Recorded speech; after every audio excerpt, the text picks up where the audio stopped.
नमस्कार दोस्तों। कल्पना कीजिए एक ऐसी रात जब पूरा देश जाग रहा था। कहीं मंदिरों में घंटियां बज रही थी, कहीं मस्जिदों में दुआएं हो रही थी, कहीं लोग सड़कों पर तिरंगा लेकर निकल पड़े थे और कहीं कोई बूढ़ी माँ अपने उस बेटे की तस्वीर सीने से लगाए बैठी थी जो आज़ादी देखने से पहले ही शहीद हो गया था। घड़ी की सुइयां धीरे धीरे आगे बढ़ रही थी और फिर आधी रात के आसपास एक ऐसा क्षण आया जब भारत ने लगभग 200 साल के औपनिवेशिक शासन के बाद अपने भविष्य की बागडोर खुद संभाल ली। 15 अगस्त 1947। लेकिन दोस्तों, क्या आपने कभी सोचा है कि आखिर 15 अगस्त ही क्यों? क्या आज़ादी अंग्रेज़ों ने हमें आसानी से दे दी थी? क्या केवल कुछ नेताओं की बातचीत से भारत आज़ाद हो गया था, या फिर इसके पीछे सैकड़ों वर्षों का संघर्ष है?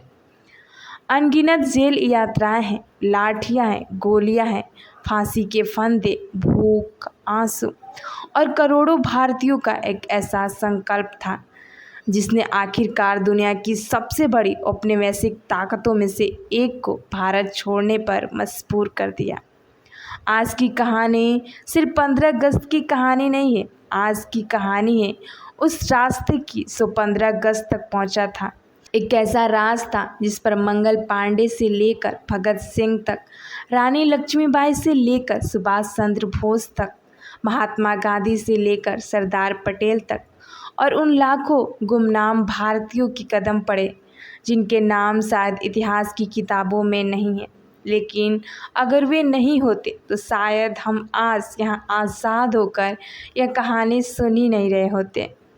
तो चलिए समय को पीछे चलते हैं, लगभग 200 साल पीछे, और शुरू करते हैं उस कहानी को जिसका अंत 15 अगस्त 1947 की सुबह हुआ।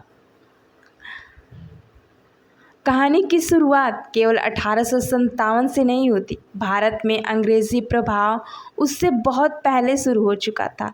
ईस्ट इंडिया कंपनी व्यापार करने आई थी, लेकिन धीरे धीरे व्यापार के साथ राजनीति के साथ सेना ले आई और सेना के साथ सत्ता। प्लासी की लड़ाई के बाद कंपनी की ताकत बढ़ती गई। धीरे धीरे भारत के बड़े हिस्सों पर उसका नियंत्रण स्थापित होने लगा। कंपनी की नीतियों का असर किसानों, कारीगरों, सैनिकों और स्थानीय शासकों पर पड़ने लगा। भारत के कई हिस्सों में असंतोष बढ़ रहा था, लेकिन अभी तक वह असंतोष अलग अलग जगहों पर बिखरा हुआ था। फिर आया 1857। साल था 1857। मेरठ में भारतीय सैनिकों के विद्रोह से एक बड़ी आग भड़क उठी। यह आग दिल्ली तक पहुंची। बहादुर शाह जफर को प्रतीकात्मक रूप से नेतृत्व का केंद्र बनाया गया। कानपुर में नाना साहेब, झांसी में रानी लक्ष्मीबाई, बिहार में कुंवर सिंह और अन्य कई क्षेत्रों में लोगों ने अंग्रेजी सत्ता को चुनौती दी। झांसी की रानी एक ऐसी वीरांगना जिनका नाम आज भी साहस का प्रतीक है। कहा जाता है कि वह युद्ध में मैदान में अपने घोड़ों पर सवार होकर अंग्रेजी सेना से भिड़ गई। 1857 का विद्रोह अंततः अंग्रेज़ों द्वारा दबा दिया गया, लेकिन एक बात बदल चुकी थी। अंग्रेज़ों को समझ आ गया था कि भारत के लोग हमेशा चुपचाप शासन स्वीकार करने वाले नहीं हैं, और भारतीयों को भी समझ आने लगा था कि अगर अलग अलग लड़ने की बजाय एक साथ लड़े तो हम सब जीतेंगे, तो अंग्रेजी सत्ता को चुनौती दी जा सकती है। 1857 के बाद ईस्ट इंडिया कंपनी का शासन समाप्त हुआ और भारत सीधे ब्रिटिश क्राउन के अधीन आ गया। लेकिन आज़ादी की इच्छा समाप्त नहीं हुई, बल्कि धीरे धीरे वह और मजबूत होती गई। 19वीं सदी के अंत तक भारतीय समाज में एक नई राजनीतिक चेतना पैदा हो रही थी। शिक्षित भारतीय अंग्रेजी शासन की व्यवस्था को समझने लगे थे। लोग सवाल पूछने लगे थे, हमारे देश के फैसले कोई दूसरा क्यों करे? हमारे संसाधनों पर हमारा अधिकार क्यों नहीं? हम अपनी सरकार खुद क्यों नहीं चला सकते? इसी वातावरण ने 1885 में भारतीय राष्ट्रीय कांग्रेस की स्थापना हुई। शुरुआत में कांग्रेस का रास्ता संवैधानिक मांगों और राजनीतिक सुधारों का था, लेकिन समय के साथ आंदोलन की मांगें भी बदल गई। अब सिर्फ सुधार नहीं, स्वराज की बातें होने लगी।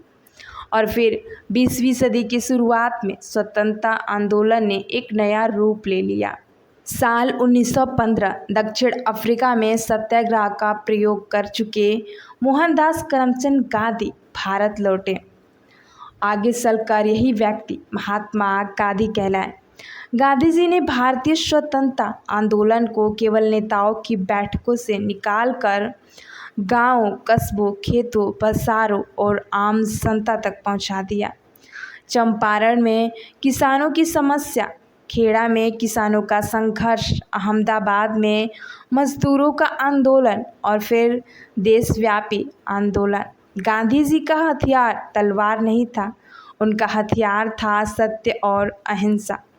लेकिन इसका मतलब यह नहीं था कि संघर्ष आसान था। अंग्रेजी शासन गिरफ्तार करती थी, लाठियाँ चलाती थी, लोग जेल जाते थे, फिर भी आंदोलन बढ़ता गया। 14 अप्रैल 1919 बैसाखी का दिन, अमृतसर का जलियांवाला बाग, हजारों लोग वहां मौजूद थे। फिर ब्रिटिश अधिकारी जनरल डायर के आदेश पर सैनिकों ने निहत्थी भीड़ पर गोलियां चला दी। लोग भागने की कोशिश करते रहे, लेकिन चारों ओर दीवारें थी। कई लोग जान बचाने के लिए कुएं में कूद गए, कहीं वहीं गिर पड़े। यह घटना पूरे भारत के मन पर गहरी चोट बनकर बैठ गई। लोगों ने महसूस किया कि यह सिर्फ किसी एक कानून का विरोध नहीं था, यह लड़ाई अब सम्मान और स्वतंत्रता की लड़ाई बन चुकी थी। 1920 के दशक में असहयोग आंदोलन ने अंग्रेजी शासक के खिलाफ जन भागीदारी को नई ऊर्जा दी। लोगों ने सरकारी संस्थाओं का बहिष्कार किया, विदेशी वस्त्रों का बहिष्कार किया, खादी और स्वदेशी को अपनाने की अपील की गई। लेकिन आंदोलन के दौरान हिंसा की घटना के बाद गांधी जी ने असहयोग आंदोलन वापस ले लिया। बहुत से लोग इससे निराश हुए, लेकिन कहानी रुकी नहीं। फिर आया नमक। आप सोच सकते हैं, नमक, इतने बड़े साम्राज्य के खिलाफ लड़ाई में नमक का क्या महत्व। लेकिन गांधी जी जानते हैं, नमक हर गरीब और अमीर की ज़रूरत है। नमक पर सिर्फ कर नहीं था, यह अंग्रेजी शासन के उस अधिकार का प्रतीक था जिसमें भारतीय की रोज़मर्रा की चीज़ पर भी विदेशी सरकार का नियंत्रण था। 12 मार्च 1930 गांधी जी साबरमती आश्रम से डांडी की ओर निकल पड़े। उनके साथ कुछ साथी थे। रास्ते में लोग जुड़ते गए। गांवों से लोग निकलकर उन्हें देखने लगे। एक बूढ़ा आदमी, हाथ में लाठी, सफ़ेद धोती और सामने एक विशाल साम्राज्य। डांडी पहुंचकर गांधी जी ने नमक कानून तोड़ा। लेकिन असली बात नमक की टी में नहीं थी। असली बात थी साम्राज्य को यह दिखाना कि अब भारत की जनता डरने वाली नहीं है। देश के अलग अलग हिस्सों में सविनय अवज्ञा आंदोलन फैलने लगा। लाखों लोग आंदोलन में शामिल हुए, गिरफ्तारियां हुई, लाठियां चली। लेकिन अंग्रेजी सत्ता के सामने भारतीय प्रतिरोध लगातार बढ़ता गया। जहां गांधी जी अहिंसा के रास्ते पे चल रहे थे, वहीं कुछ युवा क्रांतिकारी मानते थे कि अंग्रेजी शासन को शस्त्र क्रांति से चुनौती देनी चाहिए। इन्हीं में से एक थे भगत सिंह। भगत सिंह के लिए आज़ादी केवल अंग्रेजों को भारत से निकालना नहीं थी, वह एक ऐसे समाज का सपना देखते थे जिसमें शोषण और अन्याय कम हो। चंद्रशेखर आज़ाद, राजगुरु, सुखदेव, राम प्रसाद बिस्मिल्ला, असफ उल्ला खान ऐसे अनेक क्रांतिकारियों ने अपने अपने तरीके से स्वतंत्रता आंदोलन को ऊर्जा दी। भगत सिंह और उनके साथियों को गिरफ्तार किया गया और फिर 23 मार्च 1931 भगत सिंह, राजगुरु और सुखदेव को फांसी दे दी गई। उनकी उम्र बहुत कम थी, लेकिन उनका सपना बहुत बड़ा था। वो जानते थे कि शायद वे आज़ादी की सुबह न देख पाएँ। फिर भी उन्होंने संघर्ष नहीं छोड़ा। अब कहानी का एक और अध्याय, एक ऐसा नेता जिसका विश्वास था कि अंग्रेज़ों को भारत से बाहर निकालने के लिए अंतर्राष्ट्रीय परिस्थितियों और सैन्य शक्ति का भी इस्तेमाल करना होगा। नाम था सुभाष चंद्र बोस। नेताजी ने आज़ाद हिंद फौज को संगठित किया। उनका नारा था, तुम हमें खून दो, मैं तुम्हें आज़ादी दूंगा। आज़ाद हिंद फौज ने दक्षिण पूर्व एशिया से भारत की ओर सैन्य अभियान चलाया। हालांकि सैन्य रूप से यह अभियान अपने लक्ष्य तक नहीं पहुंच सका, लेकिन इसने भारतीय सैनिकों और जनता के मन में एक बड़ा सवाल पैदा किया। अगर भारतीय सैनिक खुद अंग्रेजी सत्ता के खिलाफ खड़े हो जाएं तो क्या होगा? यह सवाल आने वाले वर्षों में बहुत महत्वपूर्ण साबित हुआ। साल 1942 ब्रिटिश युद्ध चल रहा था। भारत को युद्ध में शामिल कर लिया गया था, लेकिन भारतीय नेताओं से स्वतंत्रता के बारे में कोई निर्णायक सहमति नहीं बनी। फिर अगस्त 1942 में एक बड़ा आह्वान हुआ, भारत छोड़ो आंदोलन। नारा गुजा, करो या मरो। अंग्रेजी सरकार ने कांग्रेस के बड़े नेताओं को गिरफ्तार कर लिया, लेकिन एक अजीब चीज़ हुई, नेताओं को जेल में डाल दिया गया। फिर भी आंदोलन रुका नहीं। देश के अलग अलग हिस्सों में लोग अपने स्तर पर विरोध करने लगे। युवाओं ने भूमिका नेटवर्क बनाए, संदेश फैलाए गए, प्रदर्शन हुए, सरकारी ढांचों को चुनौती दी गई। अंग्रेजों ने कठोर दमन किया, लेकिन अब एक बात स्पष्ट हो चुकी थी, भारत को हमेशा के लिए गुलाम बनाए रखना आसान नहीं होगा। द्वितीय विश्व युद्ध 1945 में समाप्त हुआ। ब्रिटेन के आर्थिक और सैन्य रूप से कमजोर हो चुका था। भारत में आज़ादी की मांग पहले से कहीं ज़्यादा मजबूत थी। आज़ाद हिंद फौज के सैनिकों पर चले मुकदमे ने भी देश के भावनाएं भड़का दी थी।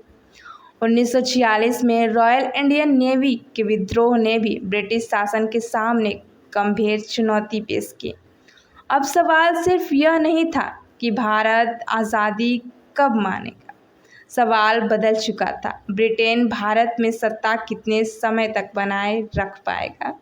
और फिर 1947 आया। ब्रिटेन में प्रधानमंत्री क्लेमेंट एटली की सरकार ने भारत से सत्ता हस्तांतरण की दिशा में कदम बढ़ाया। भारत में लॉर्ड माउंटबेटन आखिरी वायसराय बने, योजनाएं बनी, बैठक हुई, बहसें हुई और अंततः भारत के विभाजन की योजना सामने आई। एक तरफ आज़ादी आने वाली थी, लेकिन दूसरी तरफ देश का विभाजन भी होने वाला था। भारत और पाकिस्तान दो नए डोमिनियन बनने वाले थे। 18 जुलाई 1947 को ब्रिटिश संसद ने इंडियन इंडिपेंडेंस एक्ट 1947 को मंजूरी दी। इस कानून के अनुसार 15 अगस्त 1947 से भारत और पाकिस्तान स्वतंत्र डोमिनियन बनने वाले थे। लेकिन दोस्तों, 15 अगस्त की कहानी जितनी खुशी की है उतनी ही दर्द की भी, क्योंकि विभाजन के साथ बड़े पैमाने पर हिंसा और विस्थापन हुआ। लाखों परिवारों को अपना घर छोड़ना पड़ा। लोग ट्रेन पकड़कर जा रहे थे, लेकिन हर ट्रेन मंजिल तक सुरक्षित नहीं पहुंचती थी। कई परिवार बिछड़ गए, कई लोगों ने अपने प्रियजनों को खो दिया। यही वजह थी कि भारत की आज़ादी का सूर्योदय खुशी और पीड़ा दोनों के साथ लेकर आया। अब हम पहुंचते हैं उस रात 15 अगस्त 1947। दिल्ली में संविधान सभा की ऐतिहासिक बैठक शुरू हुई। रात बढ़ती गई और फिर आधी रात के आसपास भारत की सत्ता का नया अध्याय शुरू हुआ। जवाहरलाल नेहरू ने अपना प्रसिद्ध भाषण दिया। नियमिति से साक्षात यह केवल एक भाषण नहीं था, उन करोड़ों लोगों के लिए एक घोषणा थी जिन्होंने वर्षों तक आज़ादी का सपना देखा था। एक गुलाम देश अब स्वतंत्र होने वाला था। और जब इस कहानी के साथ सबसे भावुक बात, जब दिल्ली में आज़ादी का जश्न मनाया जा रहा था, जब नेता नए भारत का स्वागत कर रहे थे, सब देश भर के लोग तिरंगा लेकर खुशियां मना रहे थे, तब महात्मा गांधी दिल्ली में नहीं थे, वह कलकत्ता में थे। क्यों? क्योंकि बंगाल में सांप्रदायिक हिंसा का खतरा था। गांधी जी के लिए आज़ादी का अर्थ केवल अंग्रेज़ों का जाना नहीं था, उनके लिए असली आज़ादी तब थी सब हिंदू और मुसलमान एक दूसरे की जान के दुश्मन न बने। 14 अगस्त को उन्होंने उपवास और प्रार्थना करने का निर्णय लिया। 15 अगस्त को भी उन्होंने उपवास रखा। सब पूरा देश स्वतंत्रता का उत्सव मना रहा था। गांधी जी शांति के लिए प्रयास कर रहे थे।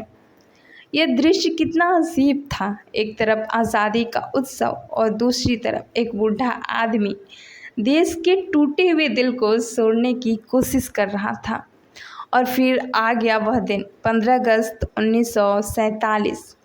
भारत स्वतंत्र हो चुका था। लगभग 2 सदियों के औपनिवेशिक शासन का एक लंबा अध्याय समाप्त हुआ।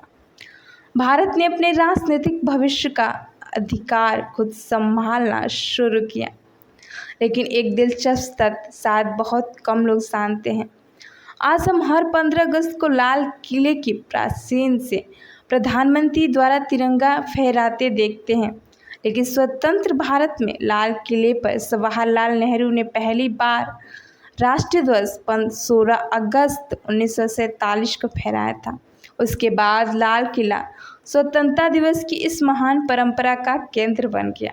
सोचिए, जिस लाल किले को कभी गुलाम, कभी मुगल सत्ता का प्रतीक माना जाता था, वही आगे चलकर स्वतंत्र भारत की आवाज़ का प्रतीक बन गया।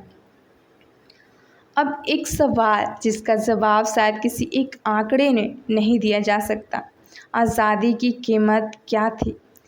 क्या कीमत थी उन किसानों की जिन्होंने आंदोलन में हिस्सा लिया, उन मजदूरों की जिन्होंने हड़ताल की, उन छात्रों की जिन्होंने स्कूल कॉलेज छोड़कर आंदोलन में हिस्सा लिया, उन महिलाओं की जिन्होंने जुलूस निकाले, उन क्रांतिकारियों की जिन्होंने फांसी स्वीकार की, उन सैनिकों की जिन्होंने विद्रोह किया, उन नेताओं की जिन्होंने वर्षों जेल में बिताए, उन परिवारों की जिनके बेटे घर से निकले और फिर कभी वापस नहीं आए, और उन लाखों लोगों की जिन्होंने विभाजन की त्रासदी में अपना घर खो दिया। आज़ादी किसी एक व्यक्ति की देन नहीं थी, यह किसी आंदोलन की देन नहीं थी, यह किसी एक विचारधारा की अकेली जीत नहीं थी। भारत की आज़ादी अलग अलग धाराओं के लंबे संघर्ष का परिणाम थी। किसी ने सत्याग्रह किया, किसी ने जेल काटे, किसी ने क्रांति का रास्ता चुना, किसी ने सैनिक मोर्चा पर चुनौती दी, किसी ने अखबार के जरिए आवाज़ उठाई, किसी ने गांव-गांव जाकर लोगों को जागरूक किया, और किसी ने बिना नाम के, बिना प्रसिद्धि के अपने हिस्से का संघर्ष किया। इतिहास में हम अक्सर कुछ बड़े नाम याद रखते हैं, गांधी, नेहरू, पटेल, सुभाष, भगत सिंह, चंद्रशेखर आज़ाद, रानी लक्ष्मीबाई। लेकिन सोचिए, उन करोड़ों लोगों का क्या? वह किसान जिसने विदेशी कपड़े का बहिष्कार किया, वह महिला जिसने अपने घर के गहने आंदोलन के लिए दे दिए, वह विद्यार्थी जिसने अंग्रेजी सरकार के खिलाफ पर्चे बांटे, वह डाकिया जिसने संदेश पहुंचाया, वह मजदूर जिसने हड़ताल की, वह माँ जिसने अपने बेटे को जेल जाते हुए देखा, वह पिता जिसने अपने बेटे की शहादत की खबर सुनी। उनका नाम शायद किसी किताब में नहीं है, लेकिन भारत की आज़ादी की कहानी में है। उनका योगदान भी उतना ही महत्वपूर्ण है, क्योंकि साम्राज्य केवल बड़े नेताओं से नहीं टूटते हैं। साम्राज्य तब टूटते हैं सब आम लोग यह तय कर लेते हैं कि अब डर कर नहीं जीना। आज जब हम 15 अगस्त मनाते हैं तो हमारे सामने तिरंगा होता है। स्कूलों में बच्चे देशभक्ति के गीत गाते हैं, लाल किले से प्रधानमंत्री का भाषण होता है, हर तरफ भारत माता की जय और जय हिंद की आवाज़ सुनाई देती है। लेकिन क्या स्वतंत्रता दिवस का मतलब सिर्फ झंडा फहराना है? नहीं। 15 अगस्त हमें याद दिलाता है कि आज़ादी मिली नहीं थी, उसे हासिल किया गया था लंबे संघर्ष, बलिदान से, एकता से और उन लोगों के एहसास से जिन्होंने एक ऐसे भविष्य पर विश्वास किया जिसे वे खुद शायद कभी देख नहीं पाए। आज हमारे पास वोट देने का अधिकार है, अपनी सरकार चुनने का अधिकार है, अपनी बात कहने का अधिकार है, अपने भविष्य का फैसला करने का अधिकार है। लेकिन स्वतंत्रता के साथ जिम्मेदारी भी आती है, क्योंकि जिस आज़ादी के लिए लोग ने अपनी जान दी, उस आज़ादी को मजबूत रखना भी हमारी जिम्मेदारी है। अब एक बार फिर कल्पना कीजिए, 14 अगस्त 1947 की रात। एक तरफ दिल्ली में इतिहास लिखा जा रहा था और दूसरी तरफ किसी गांव के एक परिवार रेडियो के आसपास बैठा है। किसी शहर में लोग तिरंगा लेकर निकल रहे हैं, किसी घर में मिठाई बांटी जा रही है, कहीं बच्चे खुशी से नाच रहे हैं और शायद किसी माँ की आंखों में आंसू है, क्योंकि उसका बेटा आज़ादी की सुबह को देखने के लिए वापस नहीं आया। फिर घड़ी आगे बढ़ती है, भारत स्वतंत्र होता है और करोड़ों लोगों के सपने एक नए देश की नींव बन जाते हैं। 15 अगस्त 1947 सिर्फ कैलेंडर की एक तारीख नहीं है, ये उस लंबे संघर्ष की मंजिल है जिसमें असंख्य लोगों ने अपना वर्तमान कुर्बान किया ताकि आने वाली पीढ़ियाँ अपना भविष्य खुद लिख सकें। और शायद आज़ादी की सबसे खूबसूरत परिभाषा यही है कि किसी देश के लोग अपने भविष्य का फैसला खुद कर सकें। जब 15 अगस्त की सुबह आप तिरंगे को हवा में लहराते हुए देखें तो सिर्फ यह मत सोचिए कि आज छुट्टी है। एक पल के लिए आंखें बंद कीजिए, 1857 को याद कीजिए, जलियांवाला बाग को याद कीजिए, दांडी मार्च को याद कीजिए, भगत सिंह की उम्र याद कीजिए, सुभाष चंद्र बोस की आवाज़ याद कीजिए, गांधी की लाठी याद कीजिए, उन लाखों लोगों को याद कीजिए जिनके नाम हम नहीं जानते, और फिर भी इस तिरंगे को देखिए, क्योंकि उसके 3 रंगों में सिर्फ रंग नहीं है, उसमें त्याग है, शांति है, साहस है और करोड़ों सपनों की कहानी है। 15 अगस्त हमें यह भी याद दिलाता है कि आज़ादी की कीमत बहुत बड़ी थी, इसीलिए इसे सिर्फ मनाइए मत, इसे समझिए, इसका सम्मान कीजिए और अपने देश को बेहतर बनाने में अपना छोटा सा योगदान दीजिए। क्योंकि देश केवल सीमाओं से नहीं बनता, देश बनता है उस लोगों से। और आज जब हम स्वतंत्र भारत की हवा में सांस ले रहे हैं तो शायद हमें उन लोगों से बस इतना कहना चाहिए, आपने जो सपना देखा था हम उसे आगे ले जाने की कोशिश कर रहे हैं। जय हिंद, जय भारत। मिलते हैं अगले वीडियो में।